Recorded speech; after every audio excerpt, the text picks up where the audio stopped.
Welcome to the follow-up question. I'm your host, Michael Ashford.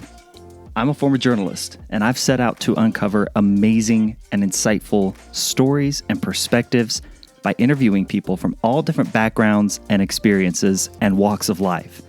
My goal with this show is to teach you how to listen better and to ask better questions. Now, why would I want to do this? Well, my goal is that we all find that little bit of common ground that makes us human.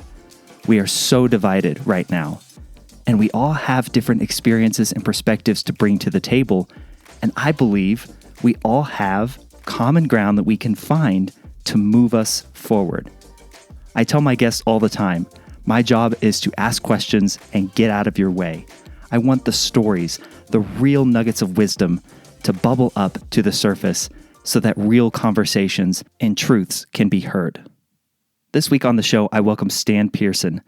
Stan is a keynote speaker, a diversity coach, a comedian, an actor, and lately he's been tackling the subject of empathy over ego. And do we actually have an understanding of what emotional intelligence truly is? There are a lot of buzzwords, including diversity and emotional intelligence, that gets thrown out these days. But one of the things I wanted to ask Stan is, do we understand it? Do we truly understand it so that we can put it into practice in our own lives?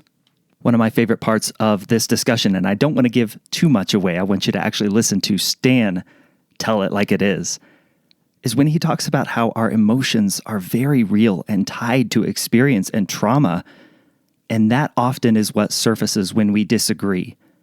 And he talks about the importance of spending time with you, with yourself.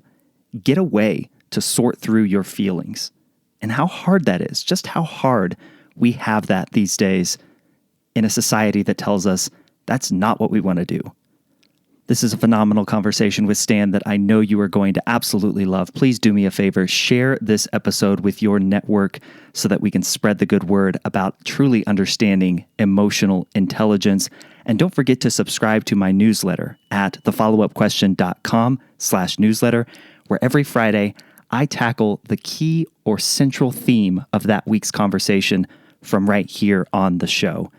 You're going to absolutely love this conversation with Stan. Let's get into it. Here he is, Stan Pearson. I read that you were boycotting yoga pants. What's that all about, man? I got to know. You went into the file. You are the GOAT. Yeah, man. Boycotting yoga. Tired of getting catfished by yoga pants. And I mean that in a different way than anyone's possibly thinking. It's like, being in the gym, seeing those yoga pants. Because back in my single days, I consider myself sometimes a yoga pants connoisseur. It's nice material. And there's nothing more humbling than walking up to what you thought was a beautiful woman in yoga pants being a handsome man. That'll ruin anyone's day. So anti-yoga pants from now on. No, honey, you can wear sweats. No one's fooling me. I love that. I had not thought about that in so long, but true story. True story. That's back when the world was open and the gym was a thing. That's hilarious. That is a level of, I'll say, emotional intelligence that it goes to a different level. But I know you talk about emotional intelligence a lot. I know that's something that you're passionate about. My question to you, getting away from yoga pants, is there's a lot of talk about yoga pants, emotional intelligence.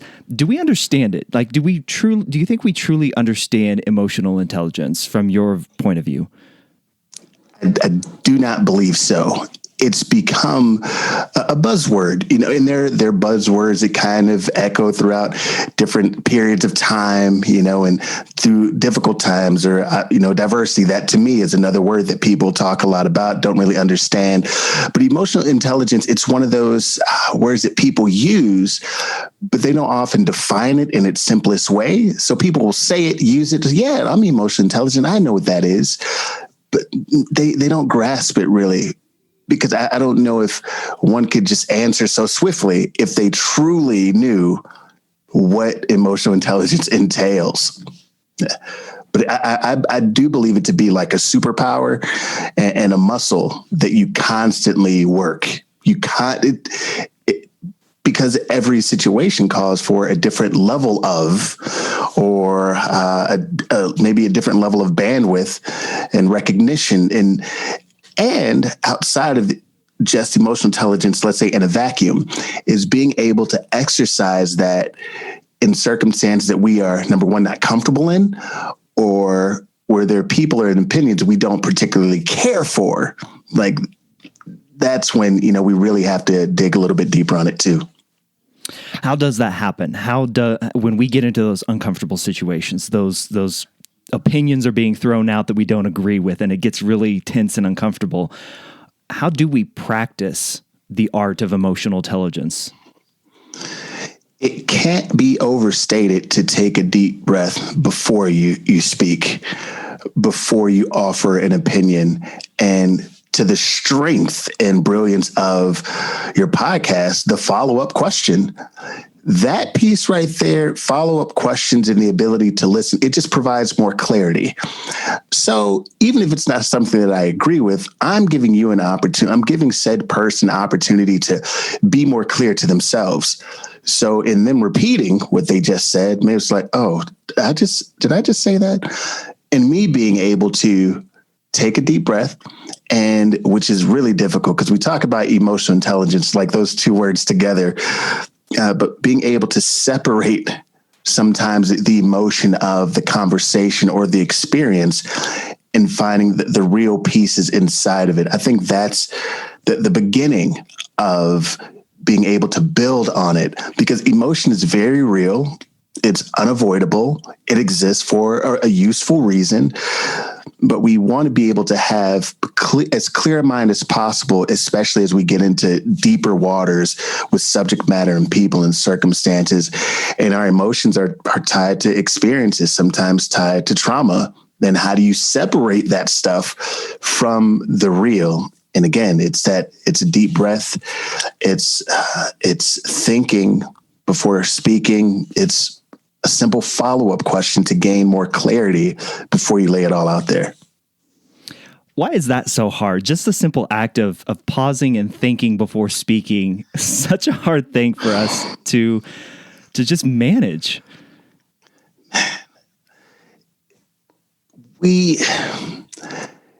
People talk about it's okay to be imperfect. It's okay not to be first.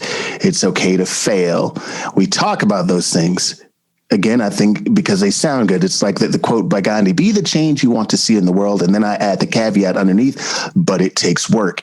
It's like people leave out the context of all these, again, beautiful quotes or sayings. And that leaves people yearning for, again, more understanding. So it's difficult because when people do mess up, the world takes the lead of media, and they completely trash mistakes. They completely stomp on your soul. And listen, I believe that sometimes legit bad people, they get what they're going to get. It just happens. You plant bad things consistently, you're going to grow what you planted. But I do think, like, just for the person that's really, maybe they're trying to do maybe they're trying to do the right thing. Maybe they're trying to find their way and they mess up, or it's imperfect. They talk to the wrong like, the world will completely dump on you if that's what the masses do. And that turns people into recluses. And then who does it turn that person into? The cynic, the person who looks negatively upon the world or other folks. I've been there. So it's really, really, it's frustrating to not be a part of the mass opinions of the country or the world. And by mass opinion, I mean, like, let's say the media trickling down. It's really tough to see because I don't have billions of dollars. So for me, at least, if there's $1 billion machine or perspective being shared to many people, and then I say, hey, based on life experiences, lived experiences by most, that's not entirely true. I take the risk of being dumped on. And that is something that most folks Man, it's difficult and there are people who pretend like it isn't difficult being dumped on. It is. That's why even being famous is not all it's cracked up to be. The money looks good, but there are a lot of folks that think they could handle fame that would crumble in the first days of fame and what it can bring to you. Stan, you just kind of mentioned there in passing that you've been there and you've talked about the practice and the hard work it takes to practice emotional intelligence. Can you think of an example or a time where that's been the case for you, where you've had to put that, what you just said, the advice you just gave, into practice and work through that with someone? Ali, two. All right, we're going there. We're going deep. Let's hear it. And I don't want to cheat myself or the podcast. So or your time. So I think from I mentioned diversity before and life experience. So earlier on in my speaking career, there were things that I felt like were happening that I wanted to speak to. That's part of the reason that diversity became, my expertise, especially starting out, that I felt like it was important to share this. And then some more specific issues happened, whether it be, police brutality or crime against Black men specifically. And so speaking on that specifically, like, hey, yeah, they're bad things. They're bad people everywhere. But this is not okay. Like, this is, the media, whatever, like this specifically is not okay. And what I found is like folks that I thought would be more on board, folks that had the potential to write me checks for what I do as an expertise, stopped engaging. Like my business suffered because of what I thought. And that's, again, people think that speaking out and telling the truth about something, like, yes, everyone, like, it's not easy because everyone doesn't like the truth. And people don't always understand that piece. And the other piece, and this is probably more recent history. Again, I'm speaking from me. I think it's felt that again, and I'm a Black man, so that's what I'm speaking to. I'm a Black man. I didn't grow up poor. My parents grew up with nothing, financially nothing. Like a couple kids, like, community help raising them, grandparents, uncles, aunts, that whole thing, them teaching themselves, maybe, it's my dad, making sure that he was smart in school, avoiding gangs, running home to make sure he was safe. To my mom, like, again, on up, working the same job. My parents worked a very long time. Again, I'm standing on the shoulders of giants. I want to be super transparent about that. Sometimes people tell their origin stories, and I don't want to feed people something that's not true. That's number one. They made hella sacrifices so that my sisters and I could have, again, the head start, so to speak, that they did not get. And again, I just want to be clear with that piece, because sometimes, like, oh, you're Black, so did you grow up in the ghetto? Did you, like, I have cousins and friends and, family, and that is, what their lived experience. Now, I've been there, I've spent time with, but again, that's not my whole life experience. I come from a place of a specific privilege, if you will, and I recognize that. So it's part of my responsibility to help in blind spots and to educate folks when I can. And this gets me to my point, as I've gotten older, sometimes it just feels like there's a war on men like me. And I'll just say, and when I say a war on men like me, who are smart, I'm going to call myself smart, sure, who try their best not to pretend like something they're not. Like, the last thing I wanted to do is have my parents do everything they did and then pretend like I was from the very place that they escaped, and did all these things to support a culture, and sometimes that tries to erase Black intelligence, or that it's sexy, it's cool, it's fun to be smart and Black and just be you, that you don't have to be an overly pronounced stereotype to get respect in the Black community. That is not always accepted well, or it's just not, it's not popular. It's not popular to talk about. And for that reason, sometimes I face issues. My wife is Puerto Rican. And for sometimes in our community, that is not received well by women. And to speak about that, this has happened in social media. A few years ago, I was destroyed through social media by people I thought were friends. Heck, some thought were family, that mentioned that I was less Black because of who my wife was. I'm like, when did I turn down my Blackness? Like, what else do I that is why, and this is the last point and I'll be quiet. I think again, this is just being well thought out or continuing to be or trying to be, that for me, and it's interesting, I'm having this conversation, I'm assuming a white male. Oh, yeah. It's an assumption. Okay. Very much so. Bald white male. Okay. It's like, being Black is who I am. It's not what I do. It's not what I listen to. It's not the food I eat. It's not who I marry. It's those conversations, because people have begun more and more to quantify Blackness. And I think that's a mistake. It's a mistake.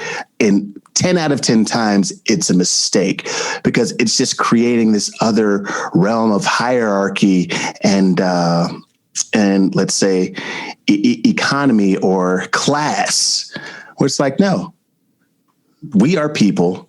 We all have these different experiences, and that has not been well received by a number of folks, and not just folks in my community, but in general. I just think it's a mistake. Like, oh, you do this, and this. Oh, you're real Black. Oh, Stan, you talk white. And that's been happening since you were in elementary school.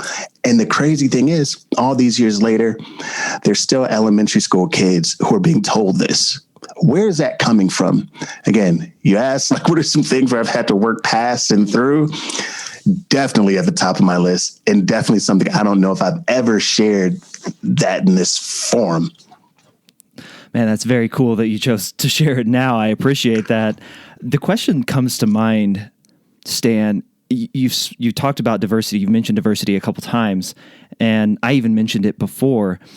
Do you ever get the feeling, and let me see if I can phrase this in a way that makes sense. Do you ever get the feeling that as a Black man who has created a career as a public speaker and presenter and keynote, do you ever get the feeling or sense that you are boxed into speaking about diversity when you have all these other things that you can do? You're a comedian, you're an MBA, like you're bilingual, like you can talk about, you've started your own consulting company. There are all these other things. Do you ever feel like the box is being checked next to your name as the diversity guy? Yes, which is, why I started to be really intentional about that, because then what happens is like, oh, if you're a person of color, then you are fit to speak on diversity issues. And that's not true either. Like, being a person of color or a Black person is not me. Oh yeah, no, there is a certain level of expertise that takes, and study and research, all those things. So yes, it's kind of like being typecast in a movie. Like, you see someone playing the same role in every movie. Like, I don't want to be that guy. So that's why I started to study the brain more, the emotional intelligence piece, and making sure that, I'm gifted in some other areas. And I also want to make sure that other folks understand that they can have an expertise in other areas. And that's cool too. And so, that's been really intentional about the mindset piece and helping people understand, let's say, the benefits of meditation, being mindful, focusing from the neck up, from the inside out, which has been more of my push. So the last several years, it's kind of been like, the confidence piece moved into that.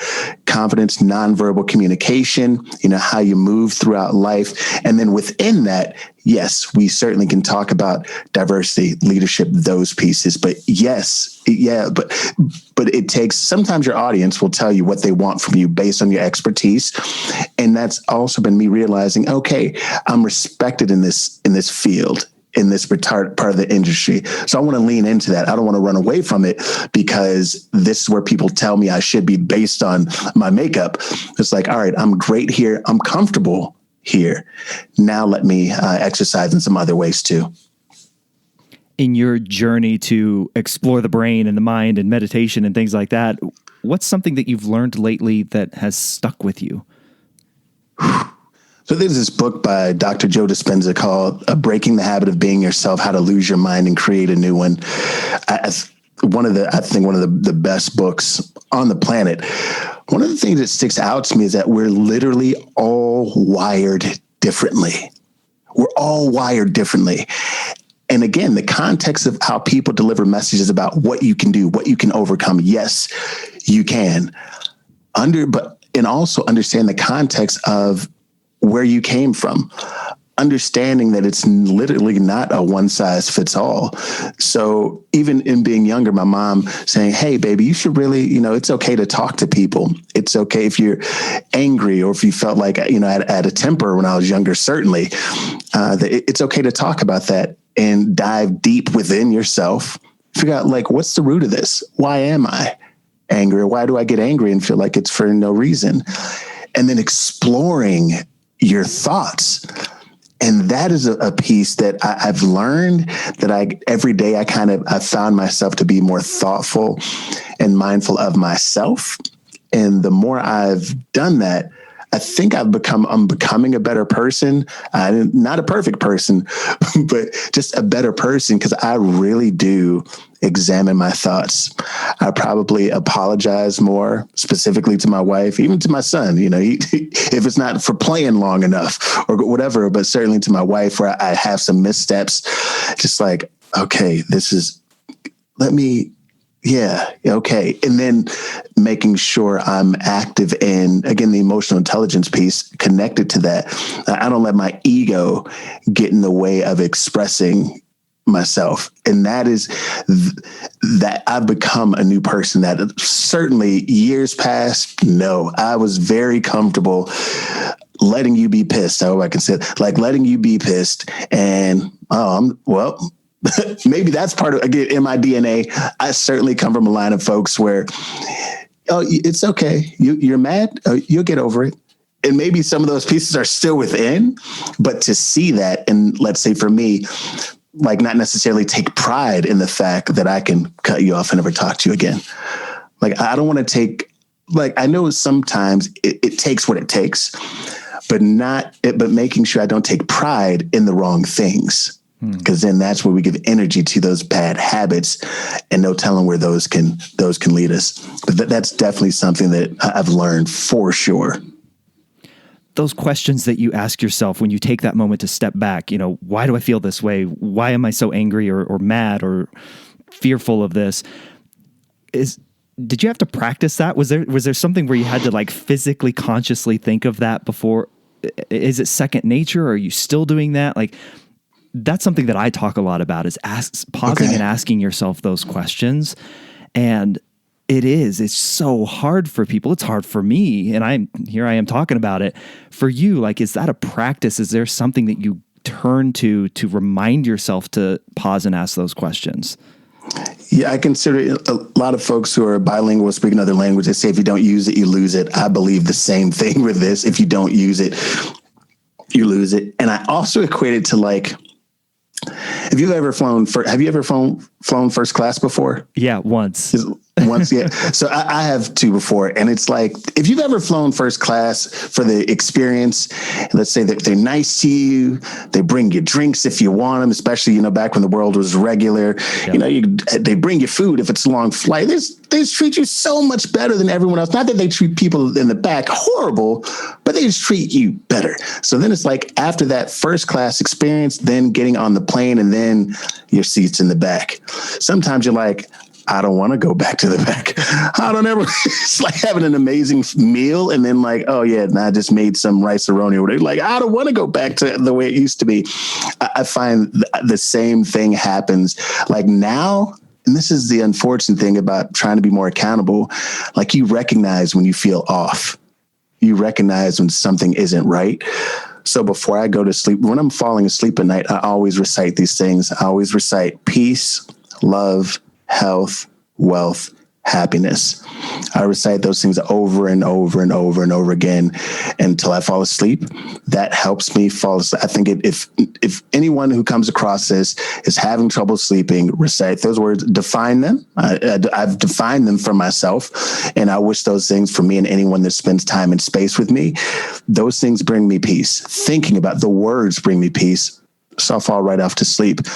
And so when I wake up feeling a little bit better and like I'm ready. Even if I'm tired, I'm still ready. And then that leads me into a constant practice of pausing when I know something is off.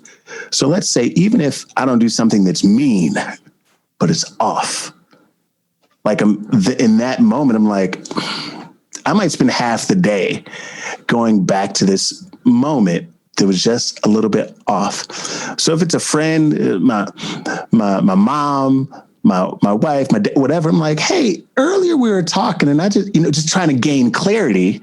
Maybe did I make it up in my mind? But still, if I feel off now, I'm really just trying to be more intentional about addressing it, because it's still within me. And I think for other folks, it just takes that regular practice of pausing and like, okay, where's this coming from?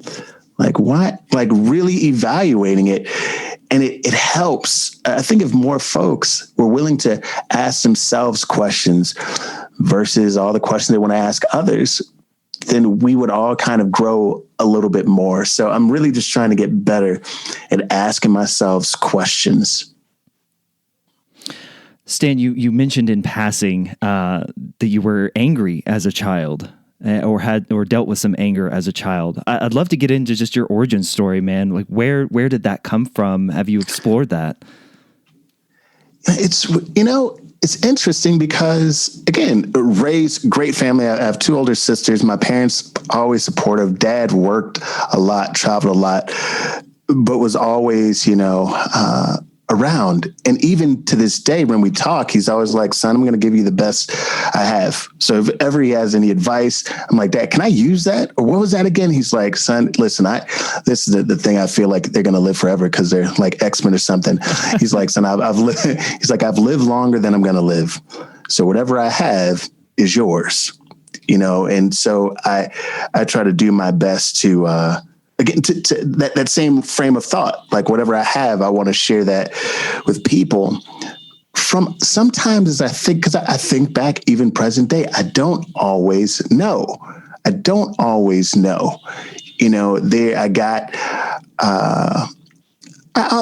use the word bullied. Like people definitely tried to bully me. And that goes back to, I wasn't stereotypically Black when I was going to school. And when I mentioned that, I didn't wear saggy clothes.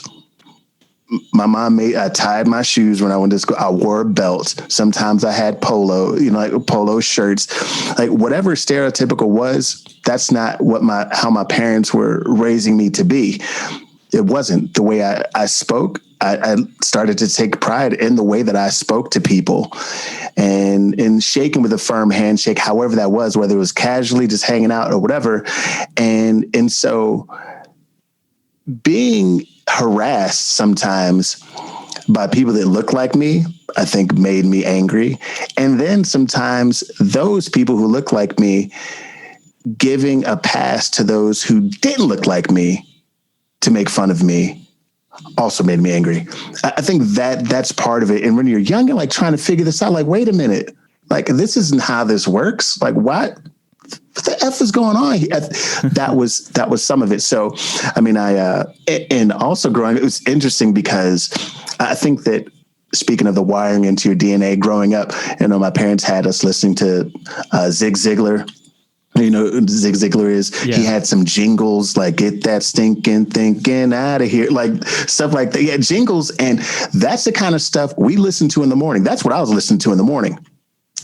So even when it came to rap music, hip hop, like I love to dance. I could dance, but I couldn't tell you who an artist was. I didn't care. Like, it was like, oh, this is cool music. But like, actually, I could tell you who Zig Ziglar is, or at the time, I could tell you who those folks were. But the other stuff that was, let's say, the culture as we've grown to learn it today wasn't important to me. And that is what created some dissension, for me, again, even in elementary school. And that piece, fighting battles maybe that I didn't think I should have to fight, gave me a bit of an edge. And then you just go, okay, now you're a younger brother. I got, baby to some degree for sure. Got older sisters, you want folks to understand you. They don't always do it. So I think that as a collective was something that gave me, a bit of an edge to my attitude, and then, Stanley, my parents always call me Stan the Man, friends of the family, Stan the Man and stuff. But again, you maybe heard me say it, like, in school, like Stanley is not the name that folks flock to. So it was really cool just kind of growing and loving my name, because I do. My son, he's Trey, he's Stan the Third.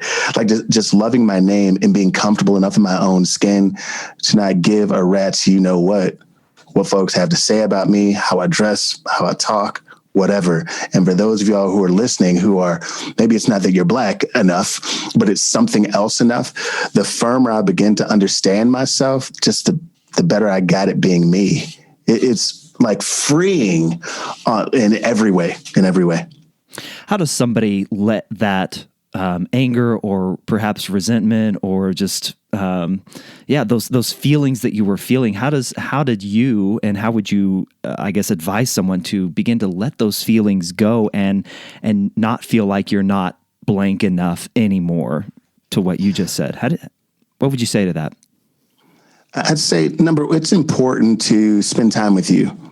Like now as an adult, and certainly when I was younger, I was able to I could go someplace by myself and have the best time.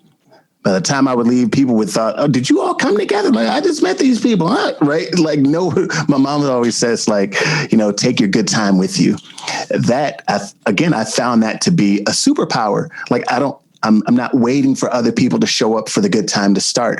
If I go to some place and I'm going someplace to dance, well, then that's what I'm going to do while I'm there. I'm not going to wait and sit or watch other people have a good time and then admonish them or, who do they think they are at a dance club dancing? Like, what? Like, these are the questions we ask ourselves when we're supposed to be someplace having a good time. So, but it takes practice, like being comfortable with yourself. And the best way to do that is to find the things that you enjoy and do those things. Get back to the basics. In the darkest times of my life, when, again, laid off from my job, virtually homeless, didn't want to tell my friends, like my family, didn't want anybody to know, it was getting back to the basics. Like, Stan, what do you enjoy doing? I like playing, let's say, basketball. I like salsa dancing. I like being around, like I like talking to people. I like smiling. So where can I do that? Like, where can I go to have a good time and just be me? So it became less focused of like, where can I go where someone else would enjoy? I was going to where I knew I could enjoy myself and be myself. And that was literally like filling up an empty tank.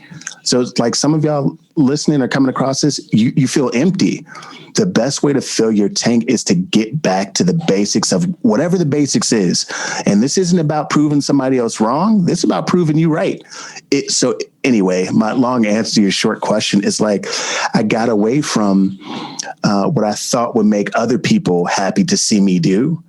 And I thought about what's going to make me happy? Like, what will I enjoy? And that was the key to getting back on my feet in every case, no matter how big or small that hobby is or that thing you love to do, get back to it. get back to it. And now with social media, be super intentional about what you engage on social media, how long you engage it, the posts that you see and interact with. Be really intentional about that stuff. Now I can literally pick my friends on social media. What? Like, why would I pick dirt bags? It doesn't even make sense. Why would but we do it. In the middle of all that, Stan, you dropped a little bit of a bomb there in that you lost your job and were almost homeless. What were the circumstances surrounding that, man? Man, this is, I always tell folks, the top 3 most difficult times ever. So I owned a Latin dance studio when I lived in Texas, worked at a university, earned my master's in business administration. Shortly after that, I got a job in Atlanta, working for a consulting firm. So I'm in Atlanta, everything is going great. So I thought, no, I did not like the job very much. It was 100% travel. It was brutal. I learned a lot, but it was brutal. And in the midst, I had quite a few toxic relationships just looming of all types, like just kind of looming.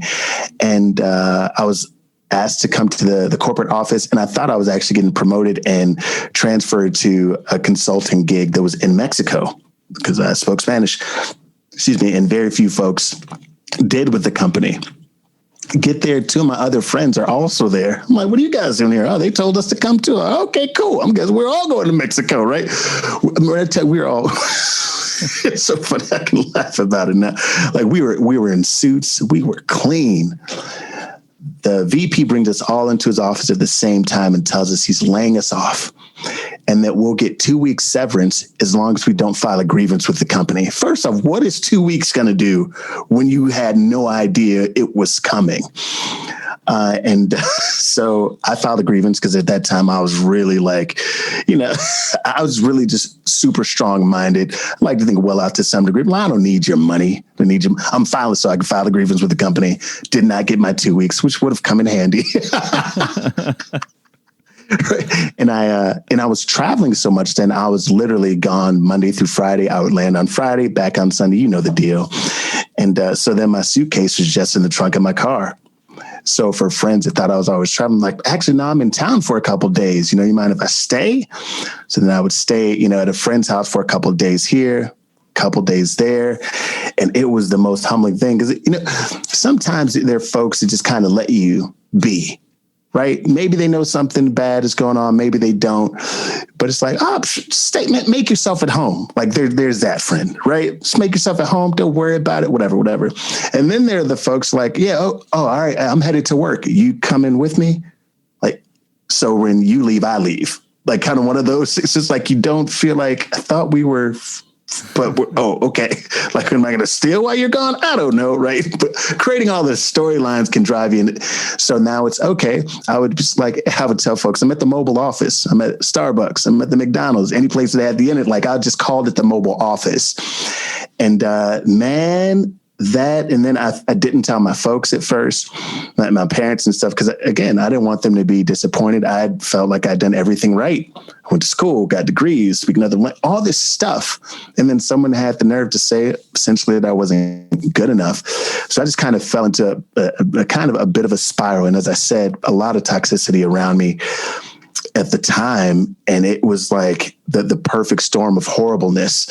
But through some relationships, some close family that I finally told my folks, and then got connected with some family here, they kind of helped lift my spirits. And that's when I got back to the basics. Go to the gym, meet some people, reconnect with friends I haven't connected with because I've been gone all the time. And that's when things, started to rise a little bit. It was the most humbling time. Sleeping in your car in hotel parking lots, like that kind of stuff where nobody knows, man, it's humble. It's humbling. It's humbling. What did you learn the most about yourself going through that situation? I learned most about myself then. I'm built for anything. Like I'm built for anything, and that I'm enough. Like I'm enough. That was one of those moments where I realized that a job title can't define me. A salary I can't let that define me. Who people think I am doesn't define me. Like, I am who I am, and I want to live into being more. That's what it taught me. I'm struck now, Stan, by the fact that, as you're saying that, we're in a period of our history where you as a keynote speaker are probably particularly affected. You're used to traveling around, speaking and standing in front of people, and that's really not possible right now. Do you take lessons learned from that situation to what you're going through right now? Like, what has it been like now through this pandemic versus, what it was like losing your job all those years ago? Do the two situations even compare? Am I making a false analogy here? It's crazy. I almost got emotional when you said that, because it literally took me back to that day in the office. What it offered me now is, because literally what you're talking about, I had like a couple trips left. Last trip was in, let's say, March to LA. I was like, okay, the calendar was wiped, and we didn't know when like things would shift or change in any way. I had less time to grieve. And I think that's part of, let's say, getting over things and working past things. Like, everyone needs time to grieve whatever happens. During that, in the past, like those years ago, it was, maybe a couple months worth of grieving, maybe.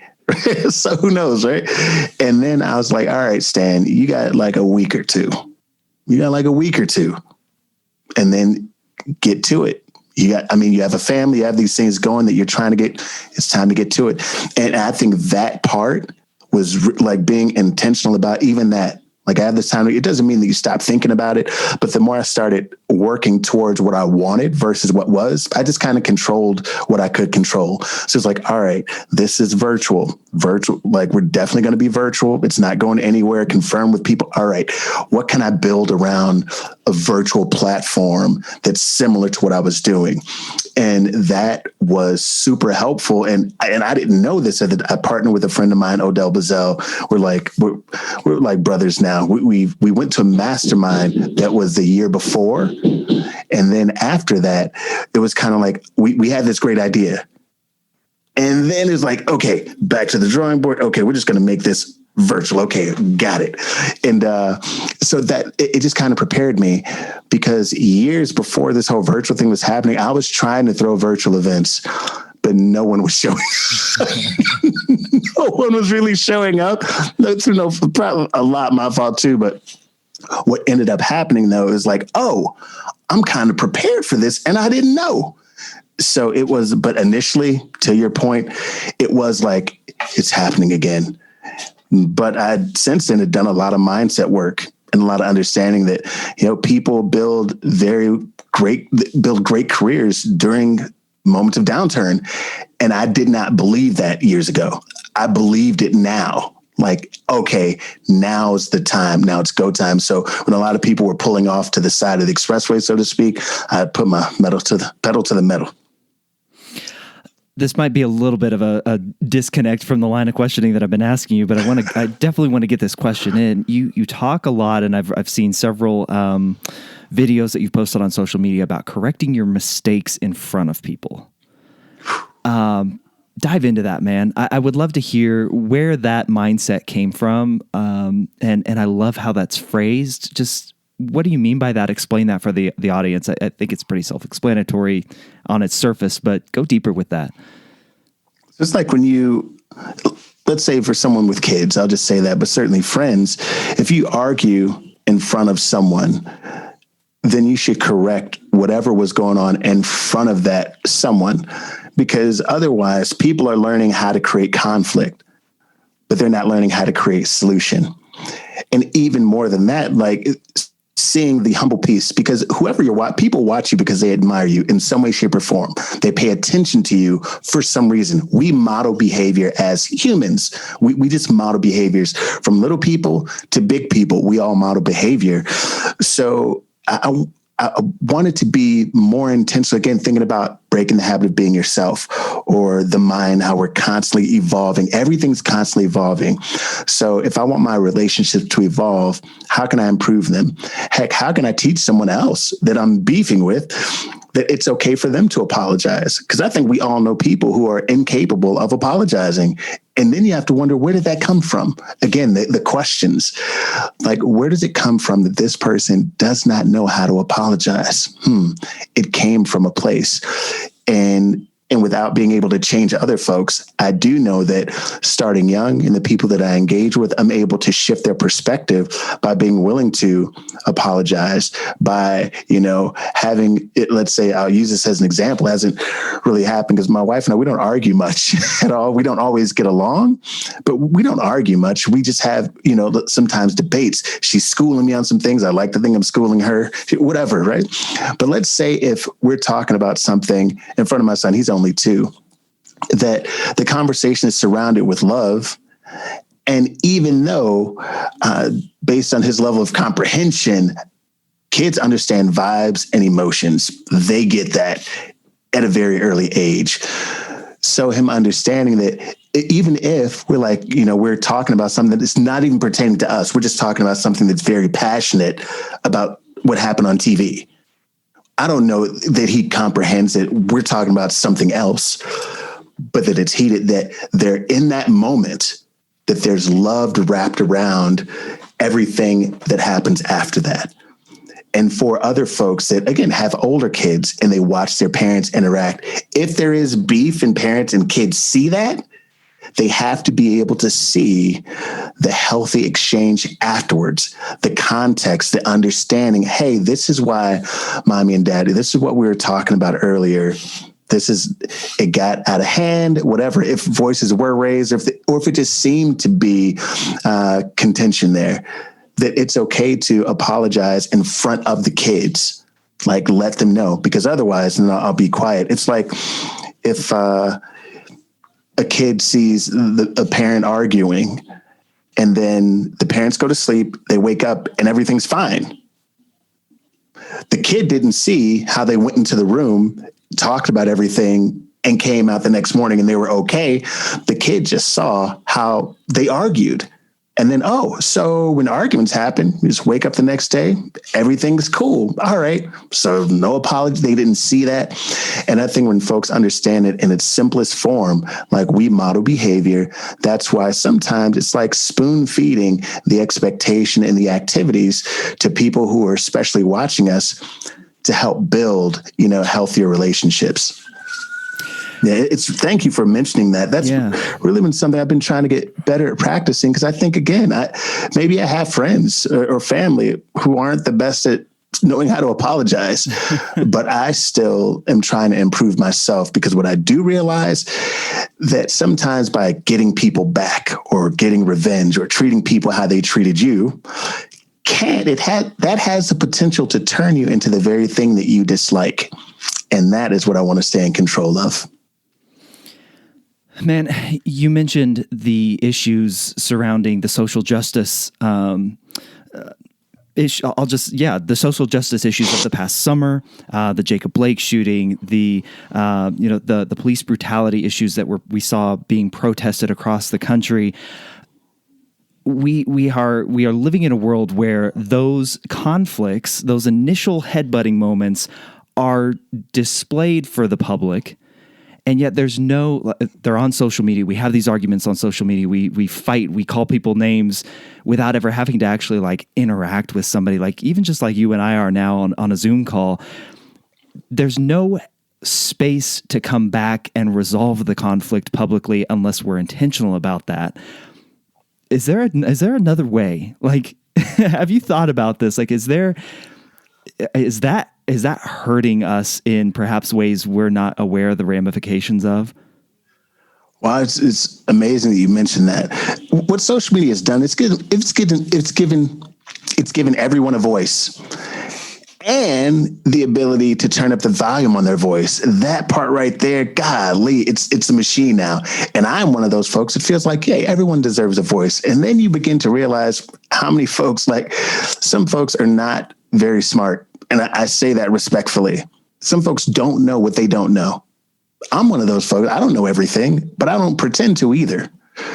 There's some folks that don't know what they don't know. And outside of that, maybe just imagine, and said this before, like being lied to is traumatic in whatever sense of the word. So there's social unrest, there are injustices that happen, there's miseducation of people. And let's say from a sheer race standpoint, some folks feel like that only Black people have been miseducated. That's not true. Like there are some things that factually, let's say even, with Black Americans and Blacks' contribution to the country, I can safely say that the educational system does not teach everyone, doesn't teach anyone what Blacks have contributed to the country. Right. So then that means folks who don't look like me think the people who look like me haven't done anything. That, I feel like, is in part by design. So now then what happens when someone grows up? They go from being in elementary school to high school to college to an adult, and learning that or this person created this, but they never got the credit. Or it's possible that my ancestors, like learning about conquistadors in Latin America, like it always sounds so conquistador, but it's like, no, they took other people's shit. Sorry. Like they came to places that were not theirs and they took it for themselves. Like that happened a lot throughout history. So imagine being 30, 40, 50 years old, heck, 20. And then learning that everything you've been taught wasn't actually correct in general or contextually. Or again, the people are sometimes misunderstanding Christopher Columbus, and that I learned early in elementary school that in 1492, Christopher Columbus sailed the ocean blue and discovered America, right? Yep. Like Pinta and Santa Maria, right? Yep. It's brilliant jingle. I listen, the vision to create these kind of systems is unparalleled. Like I say this, and I want folks to understand what I'm saying contextually, like almost next to God from a vision standpoint, to know that I can set all these wheels in motion, and hundreds of years later, people will be arguing about them, even though for the most part, we can say that that's untrue. Like Christopher Columbus and how all that went down is not true the way that it's said, but there's still statues of him all over the world. Like literally in Chicago, there was like threat of unrest by, I think there were some Italian Americans or something like that were threatening for there to be issue if they took down the Christopher Columbus statue. Yet we know that it's not exactly how it happened. Like what they said happened isn't exactly what happened. How it's presented. So I say all that to say there's a lot of miseducation and it's traumatic. And so let's say the emotional intelligent person in me, deep down in my soul, because it's sometimes tough to have that conversation. It's like, yo, if you've been lied to for 30, 40, 50 years, not just lied to, but then you have to think about who was lying to you. There are people out there that hate folks that are different from them because of what their grandmother, grandfather, mom, dad, sister, brother, cousin, uncle told them about other people. And then you start living in the world, like in your real life experience, doesn't match what they told you it would be. That's traumatic. And some people are just like, nope, I'm leaning into whatever I know to be true, because if what they told me is not true, then who does that make me and who I've been all this time? That's super deep. That's deep. It's deep. So good, man. If nothing else, I think that just helps provide context to why people are the way they are and why some of them don't want to move off of where they are. Because there's no way in 2021 that you could look at what's been happening and go, yep, this is all fair. This is right. Gosh, absolutely. Give me No goosebumps way. here, No man. way. That's incredible. Gosh, how do we move past that trauma? Like, how do we even become aware of the trauma to somebody who wants to just live in it? Like, and how do, like, I've got so many questions here, man. I'm going to throw them out at you. Like, how do we approach somebody who clearly has this trauma and begin to help them see that they are traumatized by this, or that this could potentially be traumatized, and help them work through it? Like, Man, I just have so many questions, but I'll let you, be quiet and let you answer. No, thank you for that. Let's say if like for folks in your circle or, circles of those who are listening right now, I think what's great is to ask a question, then provide a recommendation. This is because everyone is not interested in shifting or changing who they are. They're not. But what I found to be helpful is, okay, did you know, boom, said question, whatever it is. Oh, really? You didn't? Hey, you should check out this. That happened. I mean, recently I don't know if you've seen the movie Just Mercy or heard about it. But it's with Michael, I believe Michael B. Jordan is. Anyway, it's about a law case and a guy falsely accused or whatever. So a question came up about, again, the justice system. And let's say in this particular case, black men being wrongly accused, but they think that no, everyone gets the same time. It's all the same. And I was like, okay, are you familiar with the criminal justice system? Have you ever watched the movie Just Mercy? Like, no, I haven't seen that movie. Like, hey, I recommend just checking out that movie and then telling me what you think. Like, it'll just kind of give you a bird's eye view. Just kind of what I do find is it's kind of like an entrepreneurship and work. If you task someone out, if they're really interested in growth, they'll do what you recommended. And then they'll come back. And sometimes if they don't come back, it's because of shame, because of guilt. That's the beginning right there, because I'm trying now to remove myself from debating just to debate or debating with trolls. I need to know that you have, let's say, the intellectual bandwidth to have a discussion that's a difficult, in-depth discussion. So if you haven't seen this, if you haven't watched this, read this, you should either be listening or we shouldn't be having the conversation. That's the beginning, a question and a recommendation. For anyone watching, let's say if you're a non-Black person listening, watching, coming in contact with this right now, and you're looking for change, or you want those around you to be a little bit more enlightened, have a question for them and have a recommendation for them. That's it. Otherwise, you'll find yourself frustrated too. And I think when people ask about being an ally or an activist, those words are kind of interchangeable, I guess, sometimes. I don't know. But it's like, are you willing to be as frustrated and as hurt as I am? You answer yes to that question. Okay, now we can move forward, because there's pain in that. It's crying when you're seeing something. Why is this? How is this happening?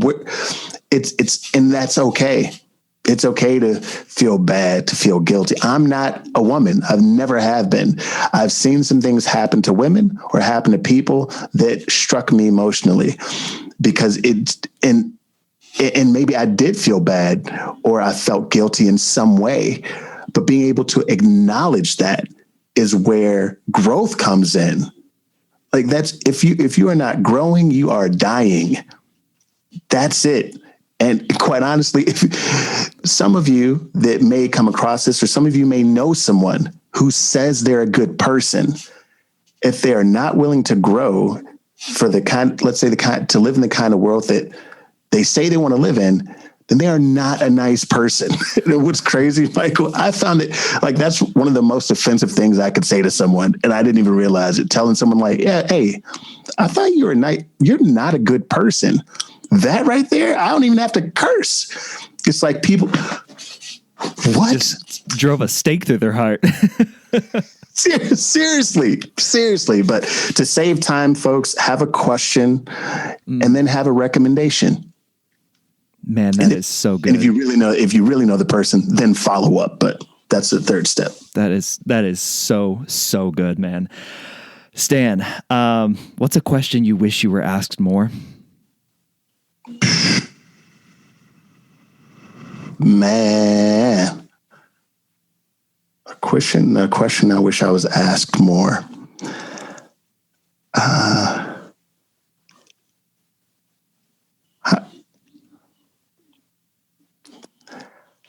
How can I help? How can I help you get to more people? Maybe something like that. Yeah. How can I help? No, I just think, how can I help? How can I help? How can I help, man? Man.